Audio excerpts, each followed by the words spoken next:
You're listening to the Apple Insider Podcast. Welcome to the Apple Insider Podcast. I'm Victor, and joining me is Wolford. Hey, Wolford. Okay, I suppose it's close enough. I never expect to be remembered when I've left the room, so a syllable in common is fine. But listen, rather than the whole name thing, could we not be talking about that other name that's changed? The way that we have now finally lost the 13-inch MacBook with function keys, one of the most clumsily named products ever, and replaced it with the 13-inch MacBook with Touch Bar and Touch ID. Also clumsily named, yes. Yeah, but there we go. Okay.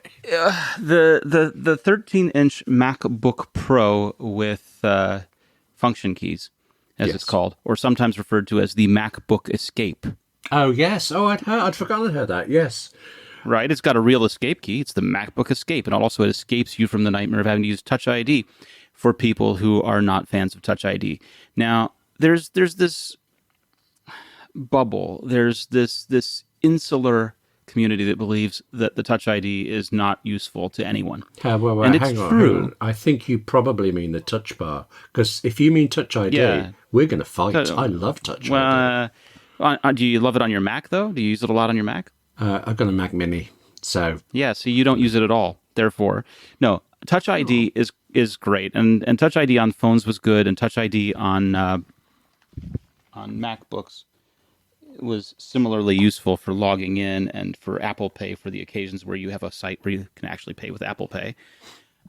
It's actually quite common in the UK, but okay, yes. Oh, from web?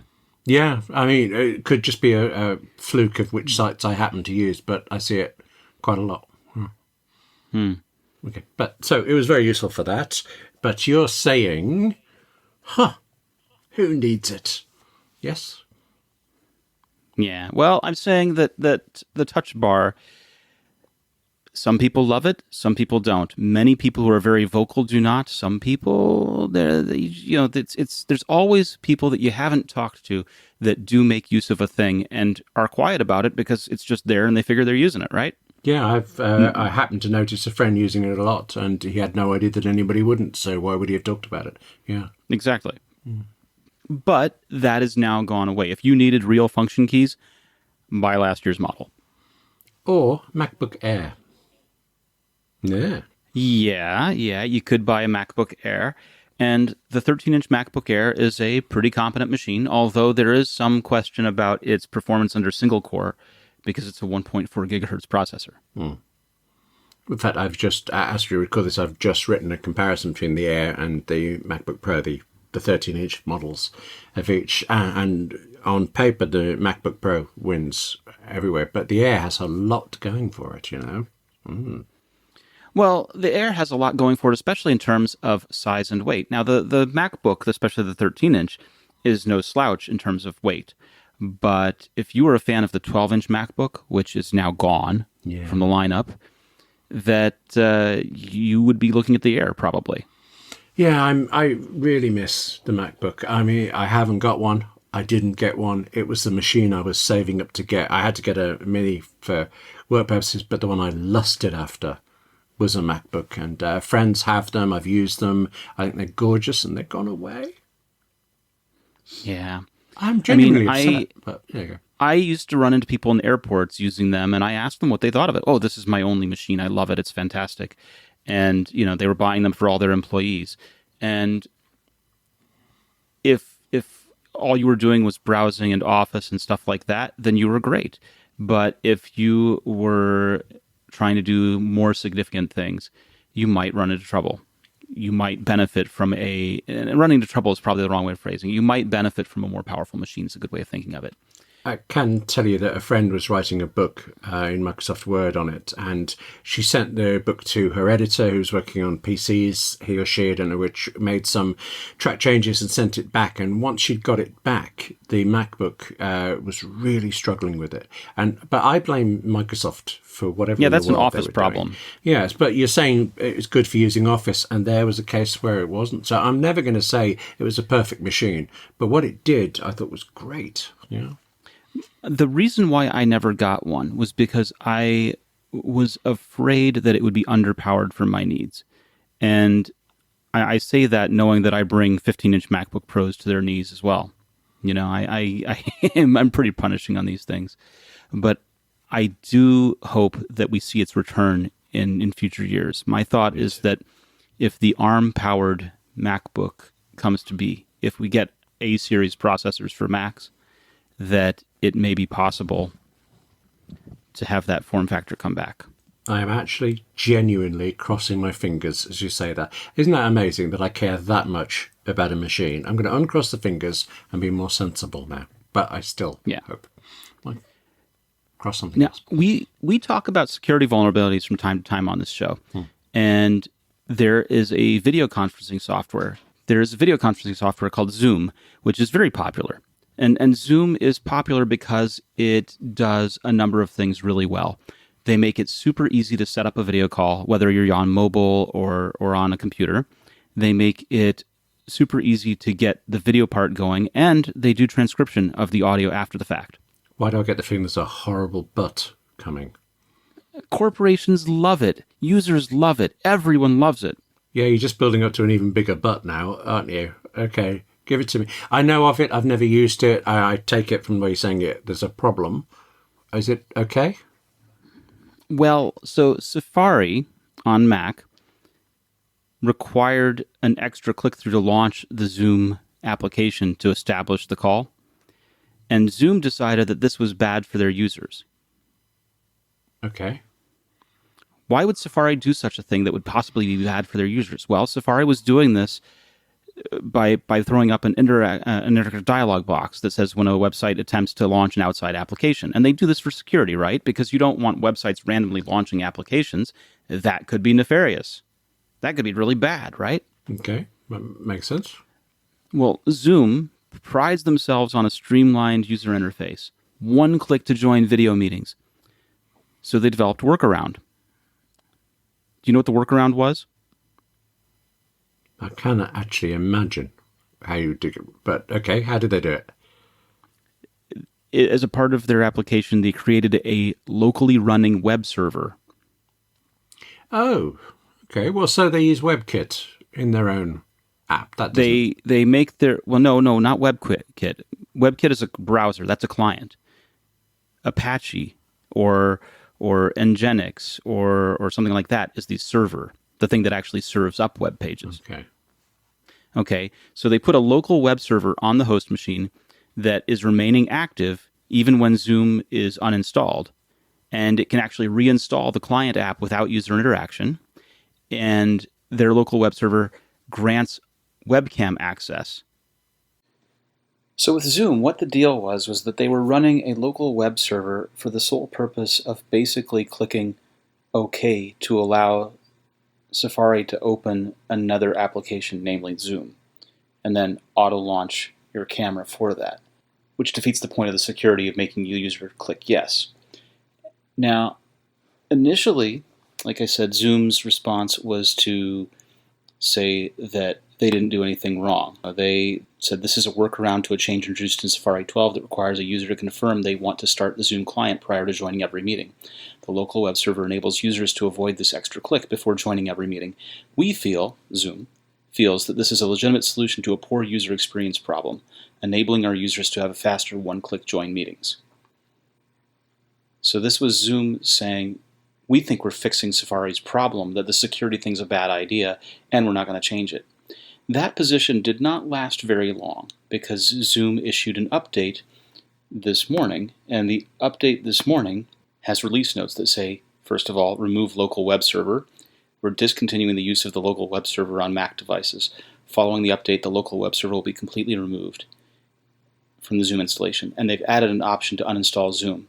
Zoom users can now uninstall the Zoom desktop application and all of its components through the settings menu.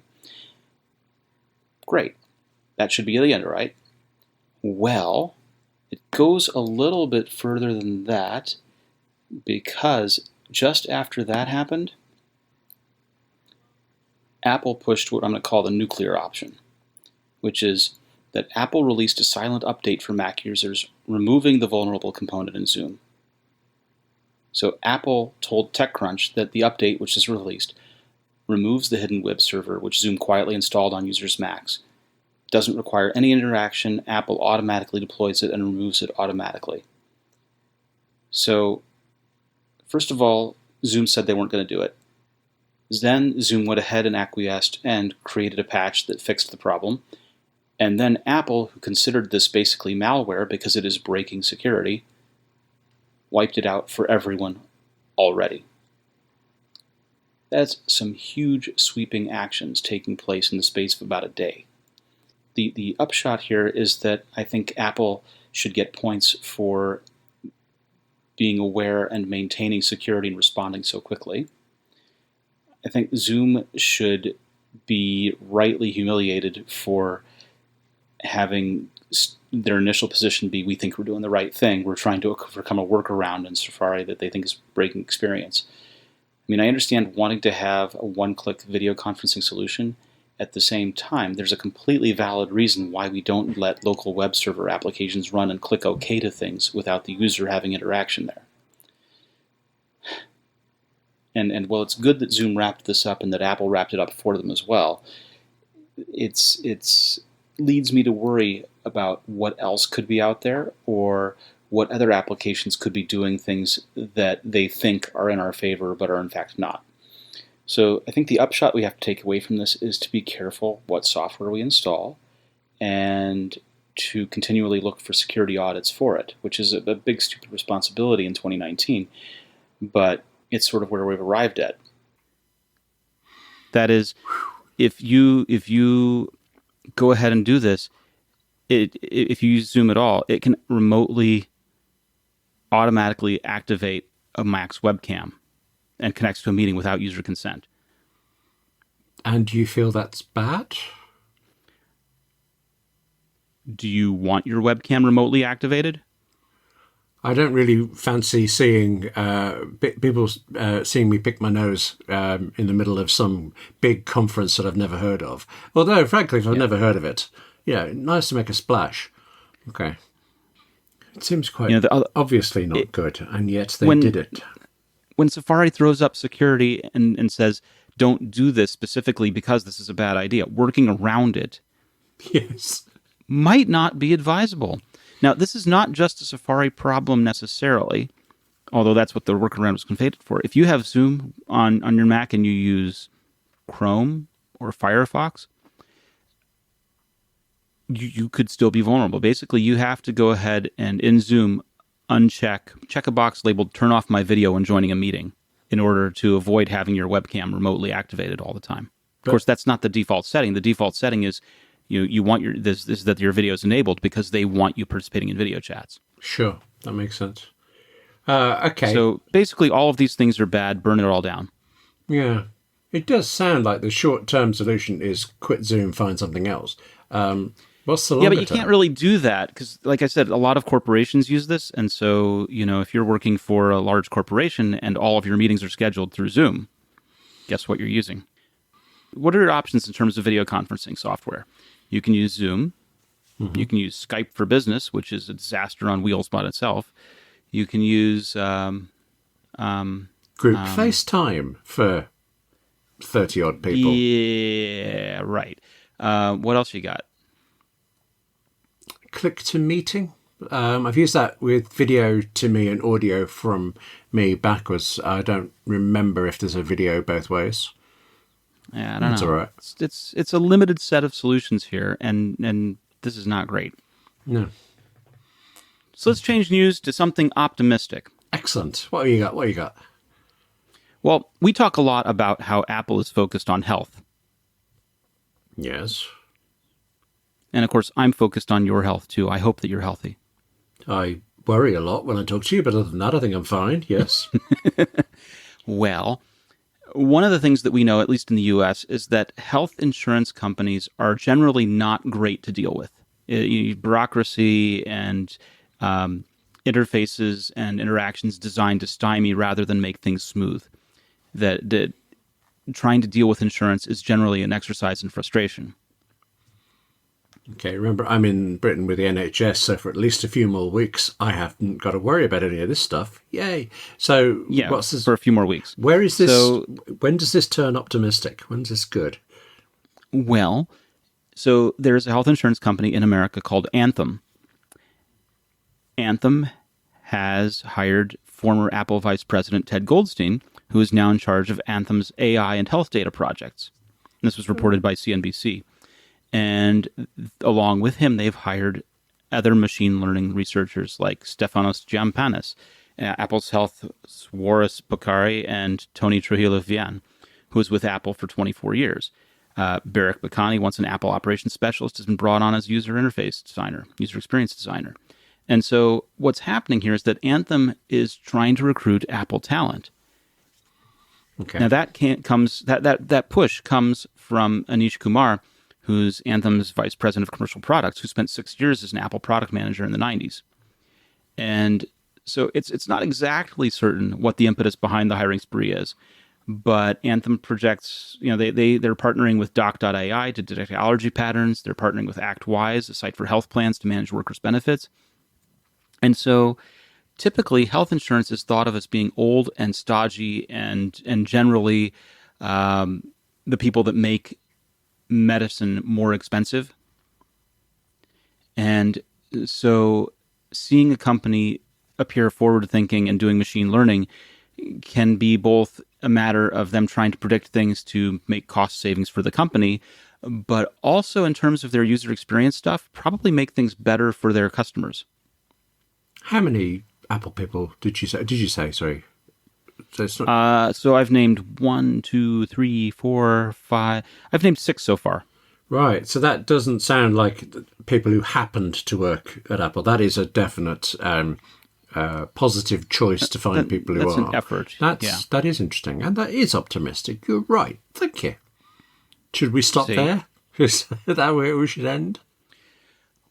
Well, I mean, I suppose we could, but then I wouldn't get to talk to you about Capterra. No. Okay. Talk to me about Capterra. Right. So Capterra is basically a sort of online app store, but they have over 850,000 reviews on there. Let me say it again. They're the leading free online resource to help you find the best software solution for your business. And there are over 850,000 reviews of products from real software users. So you can go through and discover everything you need to make an informed decision. There are over 700 specific categories of software, like project management or email marketing or even yoga studio management software. And this is important because it's not always easy to make the right choice in terms of software for your business. You were talking about difficulties with Office. Well, Office is standard. Everyone uses Office, except when, of course, it breaks doing tracking changes like you were talking about. Another better example would be a friend of mine who is dealing with point-of-sale software and inventory management software. He's struggling right now because the point-of-sale that he's been using in the inventory management setup on the back end is not recording. First of all, he's got a SKU for every possible size, dimension, and colorway, even though some items are the same, just different colors. And, I told him that makes great sense, except because you've got to know if you need to reorder red versus reordering blue. You need to know which one's the higher seller kind of thing. But he's got a problem where some of them don't have cost of goods recorded, and so sometimes he's making a sale and something doesn't come out right. So that's partly down to whoever entered those details into inventory management, but also partly a part of how good is that point of sale software. And he's been slogging through trying to figure out how to fix this thing and untangle this thing. If he'd used Capterra to begin with, he would have seen the reviews. No matter what kind of software your business needs, Capterra makes it easy to discover the right solution fast. Join the millions of people who use Capterra each month to find the right tools for their business. Visit Capterra.com/AppleInsider for free today to find the tools to make an informed software decision for your business. Capterra.com/AppleInsider. Capterra, that's CAPTERRA.com/AppleInsider. Now, after that health initiative, we want to talk betas for a moment. I was just thinking, actually, you're talking about software and really what's going on. I mean, there's lots of new releases and things going on, but it is the new beta versions of things that are the most exciting, isn't it? So what have you got? What can we safely install on all of our machines right now? Well, so iOS 12.4 is now on its 6th beta. watchOS 5.3 is on its 5th beta, and macOS 10.14.6 is on its 4th developer beta. You thought I was going to talk about iOS 13. You thought I was going to talk about watchOS 6 and macOS Catalina. Yes, I also thought I was going to listen to you about those. What's it like working on the team putting out iOS 12.4 when the cool kids are on iOS 13 betas? It's got to be rough over there at lunchtime, isn't it? Probably, but I think it's important because we know that iPhone 6 is not going to be supported for iOS 13. Yes. You know, there are a number of phones that are in wide distribution that are going to age out of support for the new operating system. So that 12.4 better be a good one. Okay, let's go ahead with a bag. Yes. I mean, if you're going to use that phone for another year, if you're going to use that phone for another 2 years, it had better be good, don't you think? One would hope. Yes, of course. I am using an iPhone 6, but as a security camera in my office. So there, in this kind of a release, it's a sort of a maintenance release. There's no great focus on bug fixes. I'm sorry. There's no great focus on new features. Instead, you focus on bug fixes. You focus on performance improvements. You want to have something running smoothly. And it's entirely possible that this is not only the last round of betas for these versions, but also probably the last version to be released. Yes. Yes. Mark this day You know, well. we know that diary iOS 13 is coming in the fall, Yeah. right? So 12.4 is probably the last of the iOS 12 series. It's funny how exciting iOS 12 seemed just a few months ago, and now it's all old hat. I want iOS 13. I am so fickle, really. This You are. Frankly, yes, but I own my fickleness and will continue to count the days until the launch. It's particularly of iPadOS. But Yeah. I think this is only a good thing. You know, stability matters. There are tons of people who don't update all the time. And of course, I want to remind everyone to not update to betas and not use betas on devices unless you're a developer, unless you have to absolutely be at the bleeding edge for reasons. You know, just to have the newest thing is very risky. For example, if you have an iOS 13 beta installed, turn off iCloud services on that thing, because if you don't, and you have a mix of stable devices also accessing that iCloud, you will lose data. There is no guarantee about any of your data when you're using a beta, and putting things in the cloud as well when you're doing that is just risky. everybody tells you not to install beta software, but everybody who says it has installed beta software. So come on, fess up. Have you done any betas yourself? Not this season. Oh, well, actually, I have. I have an old iMac, and I put Catalina on it, and frankly, it was even that was a mistake. It's working fine, but the iMac was in a bad state before and running incredibly slowly. It's now in a slower state, and the odd display faults. So when I had a severe problem with my Mac Mini, I couldn't realistically go back on the iMac.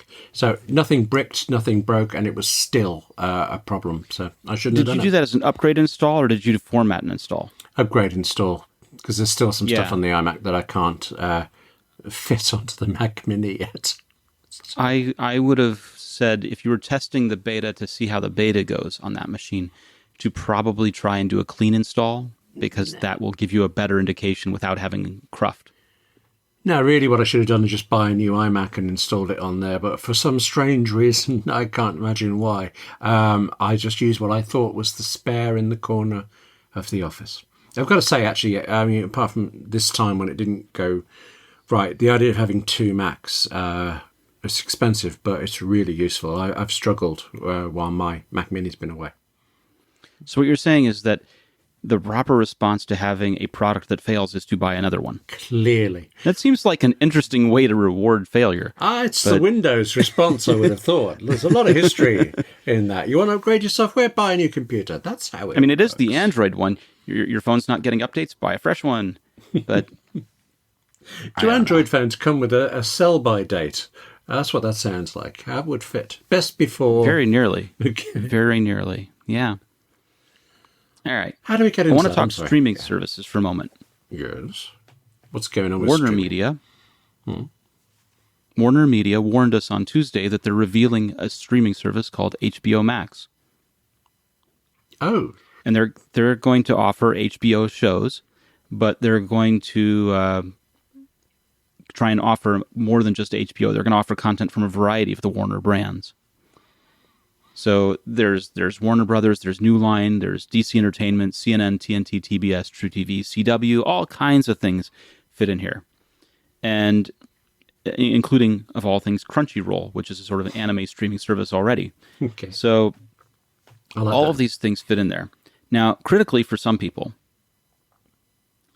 this new service is going to become the exclusive home of the 1990s sitcom Friends. Oh, is that where it went? Oh, okay. Netflix paid $80 million to keep the show through 2019, but those rights transfer over in spring 2020. And Apple tried to buy it before. I didn't realize. Well, because Warner made it, the rights have reverted to them. Okay. Yeah. Interestingly, though, I read an announcement this morning that Netflix is keeping Friends for Israel. And I was asked, how is that possible? And I said, well, licensing for some regions is significantly less than licensing for all regions. Yeah, contracts, yeah, all sorts of things. And especially if HBO Max isn't launching in Israel, then it makes sense to have something in collect, I think it's interesting that they're leveraging the name HBO because even in the UK, we know HBO. We don't have HBO, but we see the programs from it, and they're generally very good. So they're going with the star name for it. Am I right that HBO is available on Apple TV at the moment in America by itself? And does this mean we might lose that? You might lose that.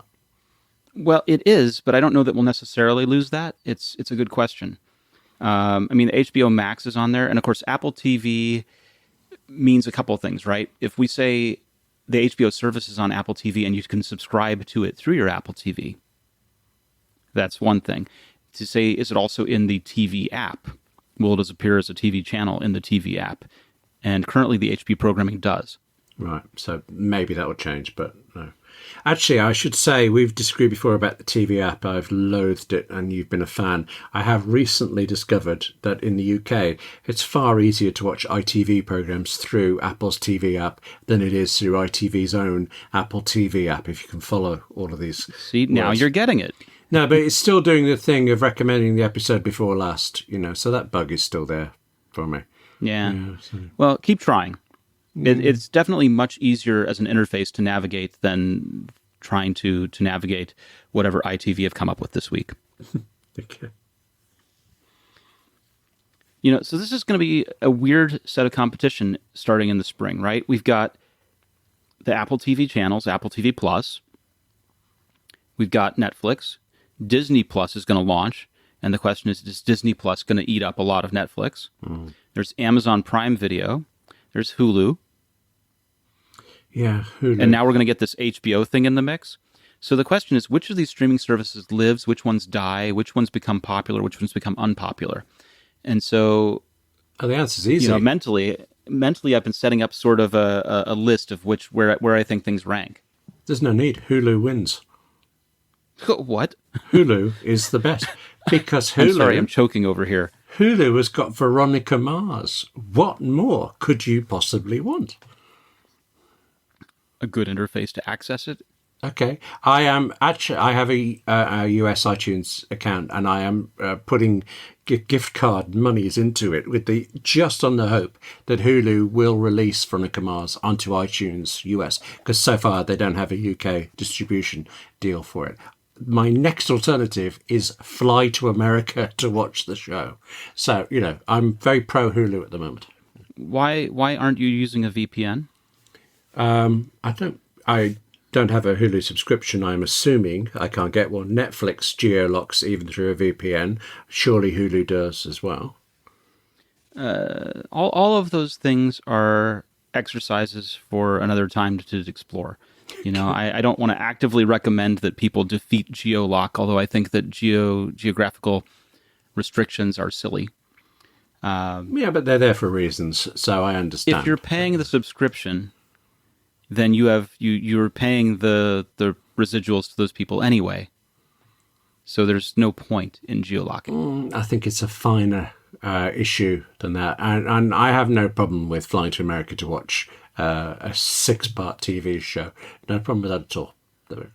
Good. You're welcome. You can come on over. Have you got Hulu? I have. We'll make an evening of it. Cool. All right. Great.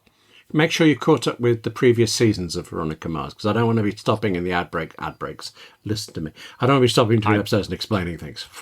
First of all, my Hulu only has ads at the beginning and end of the shows. There aren't breaks. Okay. So there's that. Yes, that's right. When you buy the ad-free version of Hulu, you still get adverts at the beginnings and ends of shows. Okay. What a world we live in. Remember when America nuts. had 3 networks and we had 4, and that seems like prehistory. I recall. I do. Well, this brings us to the end. Is there anything else you'd like to discuss before I completely shut it down? I could go on quite a bit more about Veronica Mars, but you're looking at me like, well, I can tell you're looking at me like that's probably not what you had in mind. So, no, I'm good. Thank you. What did you call me at the start? All Was it right. Wilford or Willie something? Yeah, he's fine as well. He says hello. Very good. All right. Well, that brings us to the end of this episode of the Apple Insider podcast. Next week, when Wilford there is moonlighting as a private investigator under the tutelage of his detective father, we'll be back as he solves different standalone mysteries. I think of a mystery I'd like to solve right now, but okay, yes, till next week. Where can people find you on the internet? Obviously flying to America, but also probably all the way there on Twitter at W. Gallagher. Fantastic. I'm Victor Marks. We'll be back next week. Thank you so much.